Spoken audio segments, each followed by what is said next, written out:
क्यों पहनते हैं हम रुद्राक्ष? क्यों रुद्राक्ष को हम पहनते हैं? क्या देता है रुद्राक्ष हमको? 3 चीजें रुद्राक्ष प्रदान करता है।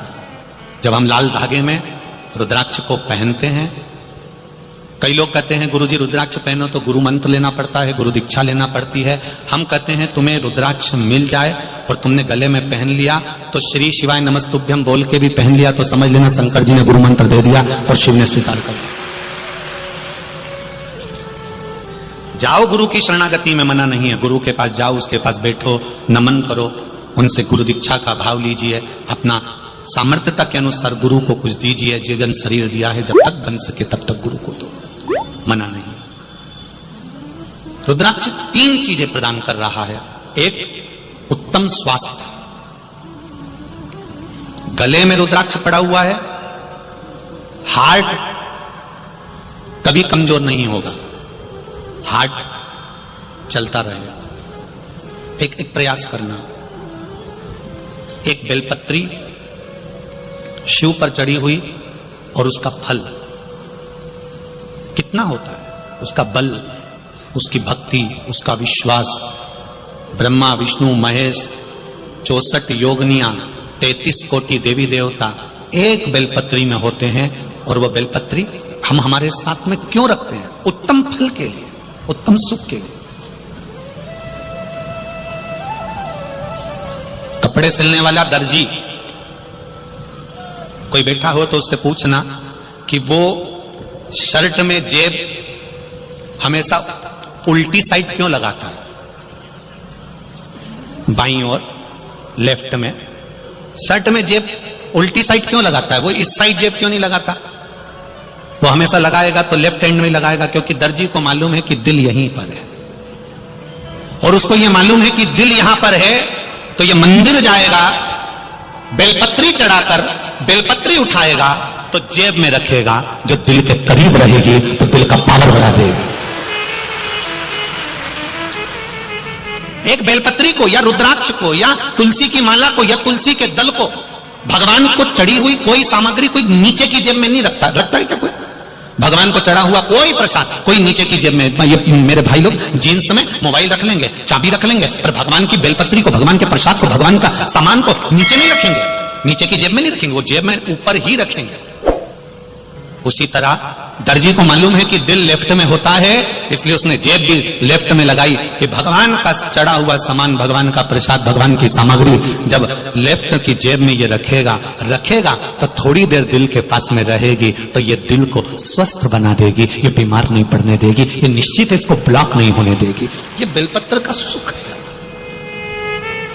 एक रुद्राक्ष के 3 गुण बड़े विशिष्ट हैं। पहला, आरोग्यता देता है।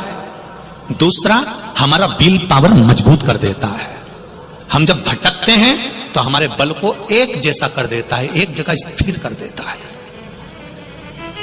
जब आप कोई निर्णय नहीं ले पा रहे हो, 4-5 निर्णय में से एक निर्णय लेना है, तो रुद्राक्ष का जल शिव जी को चढ़ाकर थोड़ी देर पीकर श्री शिवाय नमस्तुभ्यम का जाप करना प्रारंभ करो। पंचाक्षर मंत्र नमः शिवाय बोलो, षडाक्षर मंत्र ओम नमः शिवाय बोलो, या जो मंत्र आप जपते हो, रामकृष्ण जो जपते हो उसका स्मरण करो। थोड़ी देर में आपका मन स्थिर हो जाएगा और एक जगह का निर्णय पूरा करा देगा। रुद्राक्ष हमें स्थिरता प्रदान करता है, आरोग्य दे रहा है, स्थिरता दे रहा है, और रुद्राक्ष हमको विल पावर दे रहा है, बल दे रहा है, सुख दे रहा है।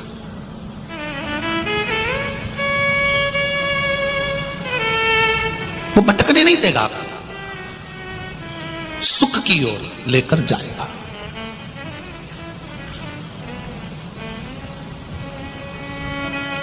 बस रुद्राक्ष की कोई कीमत नहीं होती।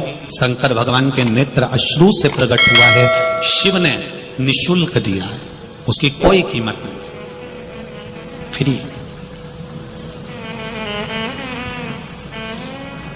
शंकर भगवान पे चढ़ी हुई बेलपत्र की कोई कीमत नहीं लेता, फ्री, उठाओ ले जाओ। शिव जी पे चढ़े हुए जल की कोई कीमत नहीं लेता, आप चढ़ा हुआ जल लेकर आचमन कर सकते हो। बाकी के देवी देवताओं पर जो भी चढ़ता है वो कीमत वाला होता है। पीताम्बर चढ़ा 5,000 का जाएगा, 500 का जाएगा, 2,000 का जाएगा। 56 भोग लगाए वो भी पैसे के आ जाएंगे। सामग्री लाए वो भी पैसे की आ जाएगी। पर शिव महापुराण की कथा कहती है शंकर पर चढ़ने वाली वस्तु शंकर भगवान ने पहले ही पृथ्वी को दे दी थी, प्रकृति को दे दी थी। फ्री जल फ्री में मेरे भगवान ने दिया, बेलपत्री का पेड़ मेरे भगवान ने फ्री दिया। भगवान को दुर्वा चढ़ाते हो वो भी भगवान ने फ्री दी, पुष्प चढ़ाते हो वो भी भगवान ने फ्री दिया। भगवान के पास में कीमतवान कोई चीज नहीं है। शंकर जी कहते हैं तुम मुझे करोड़ों से तोलोगे तो भी मैं प्रसन्न नहीं होऊंगा, तुम केवल एक बेलपत्री से मुझे तोल देना, मैं प्रसन्न हो। संपदा से परमात्मा कभी प्रसन्न नहीं होगा, संपदा से भगवान कभी प्रसन्न नहीं होता।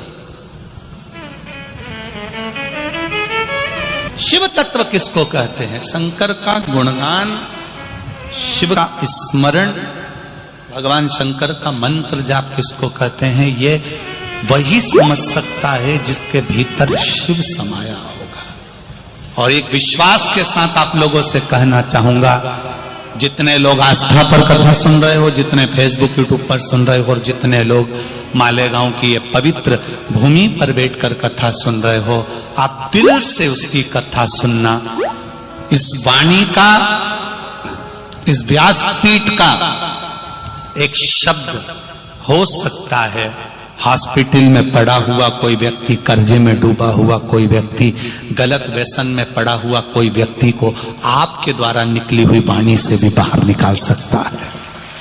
जैसे उस मां को कहा किसी ने, सियोर वाला महाराज कहता है एक बार चले तो जा शंकर जी के मंदिर में, उसने पत्र में लिखा। जब वो सियोर वाला महाराज कहता है, चिल्ला चिल्ला कर कहता है, एक लोटा जल सारी समस्या का हल, तो जा। 7 साल में उस बच्चे की वाणी वापिस आ सकती है जो वाणी नहीं थी। जब वो वाणी मेरा महादेव दे सकता है, वो देखो उस माँ के चेहरे की खुशी, उस माँ के चेहरे की रौनकता, जिसका बेटा 7 साल बाद बोला हो, उसका आनंद देखिए कि कितना होगा, कितना आनंद होगा।